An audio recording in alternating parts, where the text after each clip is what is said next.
ನೀತಿ ಆಯೋಗದ ಸಭೆಯಿಂದ ಪಶ್ಚಿಮ ಬಂಗಾಳ ಸಿಎಂ ಮಮತಾ ಬ್ಯಾನರ್ಜಿ ಅರ್ಧಕ್ಕೆ ಎದ್ದು ಬಂದು ಸುದ್ದಿಯಾಗಿದ್ದಾರೆ. ಇನ್ನು ಪ್ಯಾರಿಸ್ ಒಲಿಂಪಿಕ್ಸ್ನಲ್ಲಿ ಭಾರತದ lady shooter Manu Bhaker final ಪ್ರವೇಶಿಸಿದ್ದಾರೆ. ಈ ಸುದ್ದಿಗಳನ್ನು ನೋಡೋಣ ದೇಶ ವಿದೇಶ ನ್ಯೂಸ್ ಟಾಪ್ 9 ನಲ್ಲಿ. ಪಶ್ಚಿಮ ಬಂಗಾಳ ಸಿಎಂ ಮಮತಾ ಬ್ಯಾನರ್ಜಿ ನಿನ್ನೆ ನಡೆದ ನೀತಿ ಆಯೋಗದ 9ನೇ ಆಡಳಿತ ಮಂಡಳಿ ಸಭೆಯಿಂದ ಅರ್ಧಕ್ಕೆ ಎದ್ದು ಬಂದಿದ್ದಾರೆ. ಸಭೆಯಲ್ಲಿ ಮೈಕ್ ಆಫ್ ಮಾಡೋ ಮೂಲಕ ಮಾತನಾಡದಂತೆ ತಡೆ ಹಿಡಿಯಲಾಯಿತು ಅಂತ ಮಾಧ್ಯಮದವರ ಮುಂದೆ ಆರೋಪಿಸಿದ್ದಾರೆ. ಅಲ್ಲದೆ ವಿಪಕ್ಷದ ಮುಖ್ಯಮಂತ್ರಿಗಳಲ್ಲಿ ನಾನೊಬ್ಬಳೇ ನೀತಿ ಆಯೋಗದ ಸಭೆಗೆ ಬಂದಿದ್ದೆ, ಆದ್ರೆ ನನಗೂ ಮಾತನಾಡಲು ಅವಕಾಶ ಕೊಡ್ಲಿಲ್ಲ ಅಂತ ಆರೋಪಿಸಿದ್ರು. ಪಶ್ಚಿಮ ಬಂಗಾಳ ಸಿಎಂ ಮಮತಾ ಬ್ಯಾನರ್ಜಿ ಅವರನ್ನ ನೀತಿ ಆಯೋಗದ ಸಭೆಯಲ್ಲಿ ನಡೆಸಿಕೊಂಡ ರೀತಿಯನ್ನ ಒಪ್ಪಿಕೊಳ್ಳಲು ಸಾಧ್ಯವಿಲ್ಲ ಅಂತ ಕಾಂಗ್ರೆಸ್ ಆಕ್ಷೇಪವೆತ್ತಿದೆ.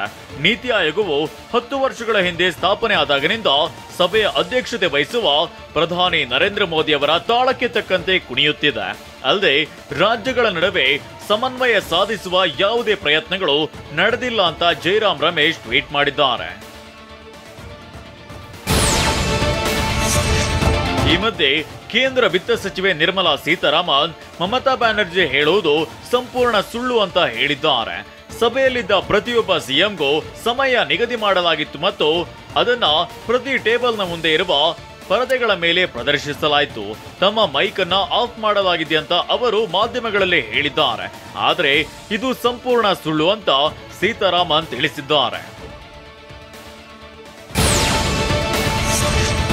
ಇತ್ತೀಚೆಗಷ್ಟೇ ರಷ್ಯಾಗೆ ಭೇಟಿ ನೀಡಿ ಬಂದಿರುವ ಪ್ರಧಾನಿ ಮೋದಿ ಅವರು ಇದೀಗ ಉಕ್ರೇನ್ ಭೇಟಿಗೆ ಸಜ್ಜಾಗಿದ್ದಾರೆ ಎನ್ನಲಾಗಿದೆ.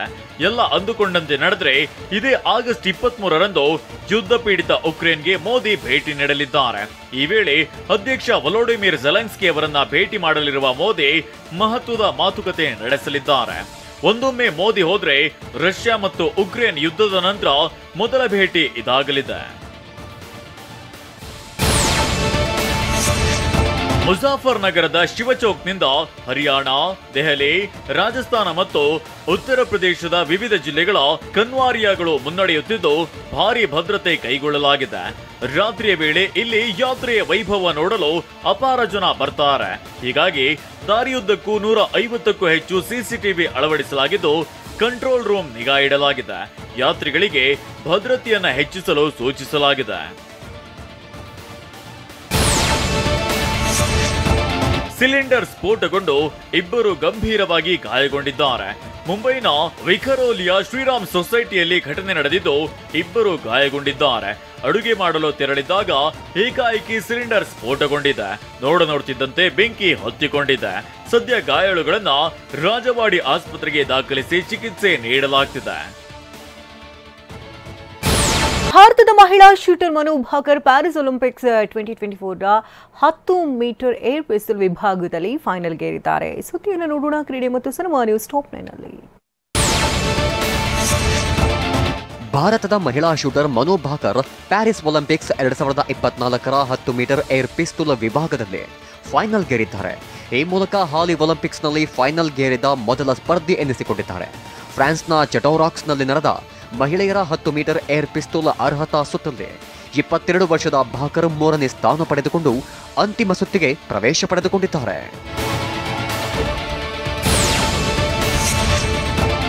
ರಿಕಿ ಪಾಂಟಿಂಗ್ ಅವರನ್ನ ಮುಖ್ಯ ಕೋಚ್ ಹುದ್ದೆಯಿಂದ ತೆಗೆದುಹಾಕುವ ಬಗ್ಗೆ ಡೆಲ್ಲಿ ತಂಡದ ಮಾಲೀಕ ಪಾರ್ಥ್ ಜಿಂದಾಲ್ ಬಿಚ್ಚಿಟ್ಟಿದ್ದಾರೆ. ಅವರು ಸದಾ ಭಾರತದಲ್ಲಿ ಲಭ್ಯ ಇರಬೇಕು, ಆದರೆ ಅದು ಸಾಧ್ಯವಾಗ್ತಿಲ್ಲ. ಕೋಚ್ ಸಂಪೂರ್ಣ ಸಮಯ ಮೀಸಲಿಡಬೇಕು. ನಾವು ಈ ಬದಲಾವಣೆಯನ್ನ ಮಾಡಲು ಇದೇ ಕಾರಣ ಎಂದಿದ್ದಾರೆ. ಕರ್ನಾಟಕ ರಾಜ್ಯ ಕ್ರಿಕೆಟ್ ಸಂಸ್ಥೆ ಆಯೋಜಿಸುವ ಮಹಾರಾಜ ಟ್ರೋಫಿ ಟಿ20 ಲೀಗ್ನ ಆಟಗಾರರ ಹರಾಜಿನಲ್ಲಿ ರಾಜ್ಯದ ಯುವ batter LR Chetan Bengaluru blaster ತಂಡಕ್ಕೆ 8.6 ಲಕ್ಷಕ್ಕೆ ಬೇಕರಿಯಾಗಿದ್ದಾರೆ. ಇದರೊಂದಿಗೆ ಈ ಬಾರಿ ಹರಾಜಿನ ದುಬಾರಿ ಆಟಗಾರ ಎನಿಸಿಕೊಂಡಿದ್ದಾರೆ. ಇನ್ನು ಟೀಂ ಇಂಡಿಯಾ ಮಾಜಿ ಕೋಚ್ ರಾಹುಲ್ ದ್ರಾವಿಡ್ ಪುತ್ರ ಸಮಿತ್ ಮೂಲ ಬೆಲೆ 50,000ಕ್ಕೆ ಮೈಸೂರು ತಂಡ ಸೇರಿಕೊಂಡಿದ್ದಾರೆ.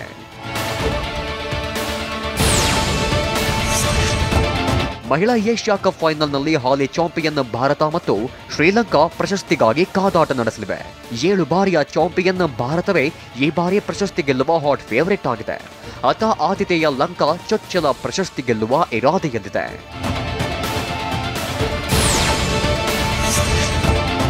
ಭಾರತ ಹಾಗೂ ಶ್ರೀಲಂಕಾ ನಡುವಿನ 2ನೇ ಟಿ20 ಪಂದ್ಯ ಇಂದು ನಡೆಯಲಿದೆ. ಪಲ್ಲೇಕಲ್ಲಿ ಸ್ಟೇಡಿಯಂನಲ್ಲಿ 2ನೇ ಟಿ20 ಪಂದ್ಯ ನಡೆಯಲಿದೆ. ಈ ಪಂದ್ಯದಲ್ಲಿ ಭಾರತ ತಂಡದ ಪ್ಲೇಯಿಂಗ್ 11 ಬಗ್ಗೆ ಕುತೂಹಲ ಮೂಡಿದೆ.